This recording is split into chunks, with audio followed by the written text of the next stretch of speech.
Why is it that successful women struggle in dating and relationships? So I've been always very, very determined since I'm a little kid. Yeah, I've been always one of the best in school, university, whatever I was doing. I wanted to be the best. And I would put in the work, put in the knowledge, and yeah, everything was good. But when it came to relationships, it was not good. It was not good, and I was really struggling either, finding a compromise, communicating, and I was attracting very low effort men and treatment, but also just not only romantic relationships, generally relationships have been very difficult for me. Okay. And while everybody has like a different space of growth, for me, it was relationships, especially relationships have been difficult. And I've noticed this pattern a lot in other successful women. However, if you're watching this, for you, it could be also the area of money, health, um, weight, whatever that is, could be your area of growth, okay? But still stay tuned. You can translate it for yourself. Okay, I'm gonna use my example because a lot of my clients have exactly this example where they are thriving in all areas, but not in relationships. And this is why, because a lot of those personality traits that made me, for example, successful in other areas completely didn't serve me in dating a relationship. And again, not only romantic relationships, but any relationship. So one example, because I had a little bit trauma, and also generally I would push down my emotions also because of trauma, because when I would connect to my emotions, the negative emotions would come up. So I would kind of like numb my feelings and get the things done. Yeah. And it kind of served me in many areas. I got things done. I was successful. But in relationships, I just felt so disconnected, empty, and lonely. And let me know in the comments if you can relate. And then I also didn't know how to be successful without numbing my feelings, because I was like, they're just in my way. Yeah. But that was my area of growth. And I actually started to slowly access my emotions. And they're so important. Again, not only romantic relationships, when you are not connected with your emotions, you are literally emotionally unavailable and you can't feel a connection with another human being. A lot of women tell me they are attracting emotionally unavailable men, successful men, but they are numbed their feelings. And I personally don't recommend you to marry a man like that, because you are going to feel lonely in this relationship. Yeah. So I was feeling lonely too in this world, and it was my fault because I was numbing my feelings. So then I started accessing them, but it was a lot of accumulated negative feelings. So I had to do lots of inner work.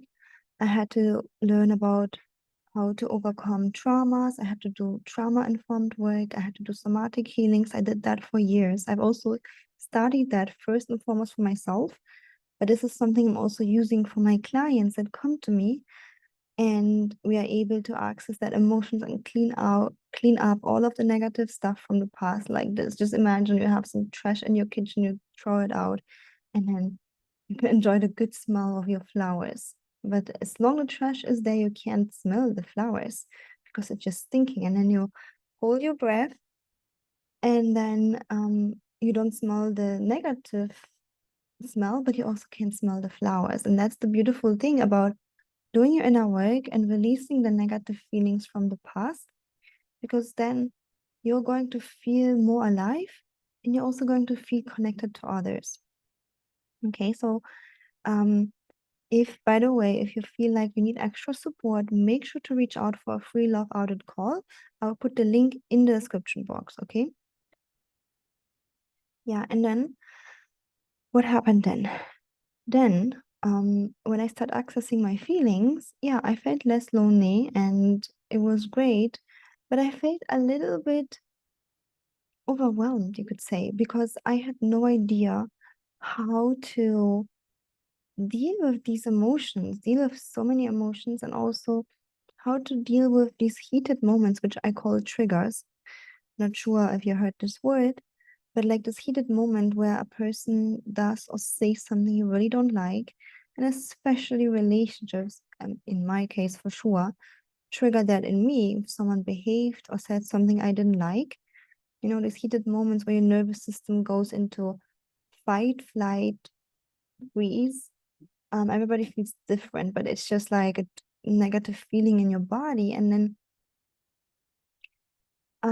I would kind of like not respond well. I would be responding in a bad way, either just running away from this person or saying something irrational. Yeah, so then having so much emotional power because I connected to my emotions. Yes, I felt more connected, but I felt out of control. And that was just too overwhelming for me, even myself. And I did not want to put this on other people. So again, in my own journey, I've started to learn about emotional mastery. I started to learn about emotional mastery. I learned how to be self-aware that this is a heated moment. I don't have to speak right now. I don't have to run away right now. I just have to calm down. Okay. And by the way, I have a course for this, which is called Activate Your Secret Weapon. This is my emotional mastery course. I usually don't offer it to the public, only to my one-on-one clients. But if you want to learn about emotional mastery, you don't react negatively, but you respond with grace, you need to get this course. Okay, I will put in the description box should be my course overview link. And then in my courses, you will find Activate Your Secret Weapon. Okay, so once I learned this, once I learned how to respond, not react, that was the game changer. That was the part where I started to be good in relationships as a successful woman. Because as a successful woman, I would just, either numb my emotions, or if I had lots of drive and motivation, I would just immediately do it. I would want to immediately solve something, immediately do things, and it made me successful. But once I got emotional mastery, which again I always teach in my one-on-one group coachings, also in my course Activate Your Secret Weapon. Once I learned that, that was a game changer, not only for my relationships, but also for my success, for my life, my business.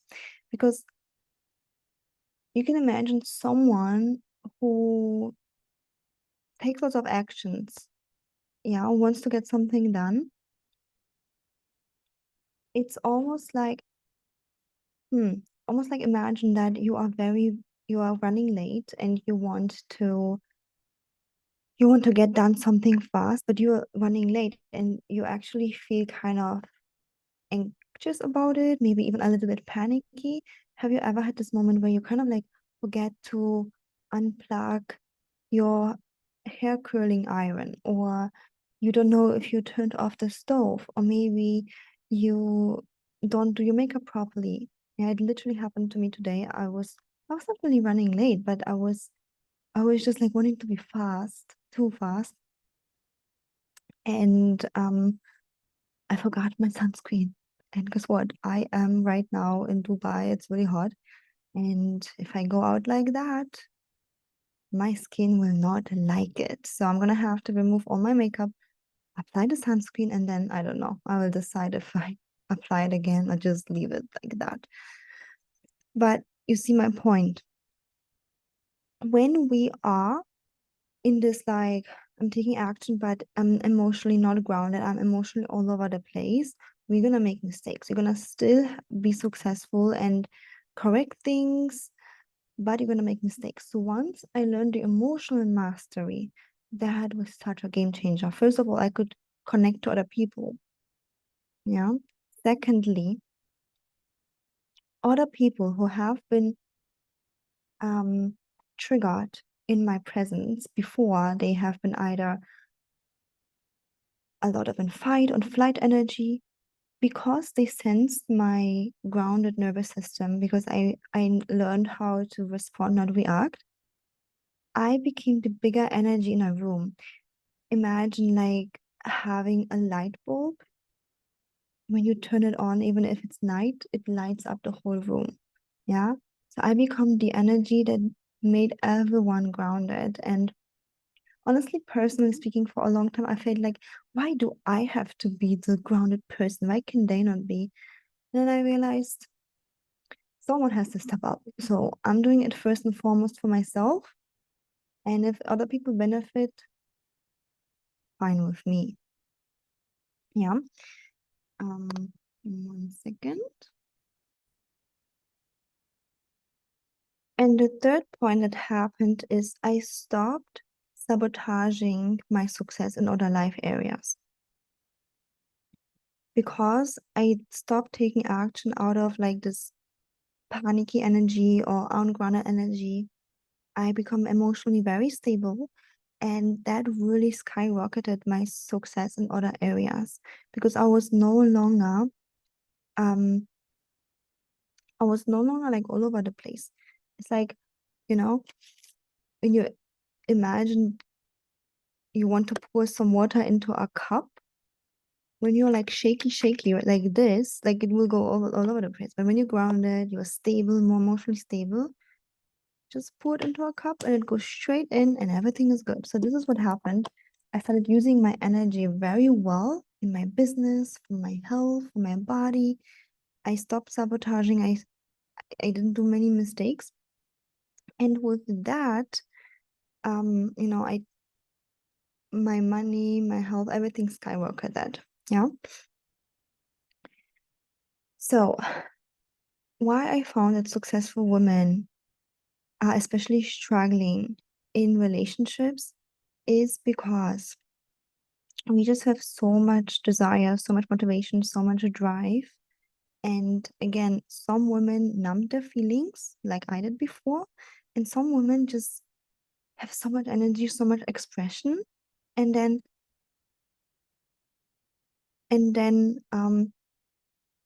but because it's not combined with emotional mastery and emotional stability, it's like all over the place, and then they splash all over the place. And while in other life areas like career, even your body and health, even if you do a mistake or you act out or you do something, it's much more easy to clean it up, honestly, because it's only you involved. But when there are other people involved, it's harder to clean up. If you say something you didn't mean, the other person will not forget. Yeah, a relationship might be over, it might feel resentful, it might take time to rebuild and to build trust and love again. You know what I mean? And the third point is that obviously relationships, intimate relationships especially, they are the biggest source of triggers, of heated moments, like literally the biggest source. So that's why a lot of successful people, not only women, keep themselves single, because they're like, if someone is single or like a relationship kept on distance, because they fear that what if there will be heated moments and I act out or they act out, or it just doesn't feel comfortable. But I'm here to tell you that if you learn emotional mastery, if you learn how to stabilize your emotions, not numb them like I did, but really stabilize, yeah, you are going to be able to be a successful woman and have a fulfilling, loving relationship where you feel connected, but you also feel in control in those heated moments. And slowly, those heated moments will be less and less and less. Okay, so you really get to have it all. And again, there is a huge benefit to that in your career. Since I open up to my emotions, also a huge benefit is because, emotions are energy and emotions. So I'm much more driven even than before. And secondly, since I stabilized my emotions, I understood how to deal with them. Yeah, I stopped spilling the water everywhere. I stopped sabotaging. I stopped taking the wrong actions, saying the wrong things, doing things without, double thinking. But I really could just focusly give my energy and time to things, and everything rapidly got better and increased in my life. So, especially for successful women, emotional mastery is so important, especially for relationships, but you're also highly going to be benefiting in other life areas, okay? And if you'd like to talk to me directly about this or any other topic, make sure to reach out for a free love audit call. I will put the link in the description box. Thank you so much for watching. I have to open the door. All right.